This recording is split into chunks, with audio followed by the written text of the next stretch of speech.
Rocking રેનાટસ આજે એક શાનદાર રિઝલ્ટ સાથે આપણે મનીષાબેન પટેલને મળી રહ્યા છીએ, જે રાધનપુર રોડ ઉપર ગ્લોરિયા ફ્લેટમાં રહે છે. એમને શું તકલીફ હતી આપણે એમના મોઢેથી સાંભળીએ.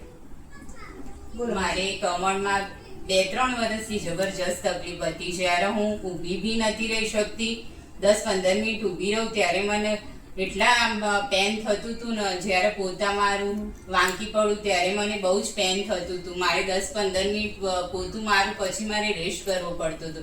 પણ અત્યારે મેં 15-20 દિવસથી રેનાટસ ચાલુ કરી છે તો મને 70% ફરક લાગે છે. એ માટે હું બધાને રિક્વેસ્ટ છે મારી કે રેનાટસ વાપરો અને રેનાટસ ચાલુ જ કરી દો. દોસ્તો, આ એક દવા નથી, ફૂડ સપ્લિમેન્ટ છે. તો આપણે આ વસ્તુ બધાને સજેસ્ટ કરી શકીએ. હા, હું તો એ જ કહું છું, વાપરો બધા. જેને તકલીફ નથી એ બી વાપરી શકો અને તકલીફ છે એ બી વાપરવાનું ચાલુ કરો તો બેસ્ટ રિઝલ્ટ છે રેનાટસ. તો દોસ્તો, આ વસ્તુ જેને તકલીફ હોય એ પણ લઈ શકે છે અને જેને તકલીફ નથી એને પણ ભવિષ્યમાં બીમારી ના થાય એના માટે આ વસ્તુ લેવી જોઈએ. રોકિંગ રેનાટસ.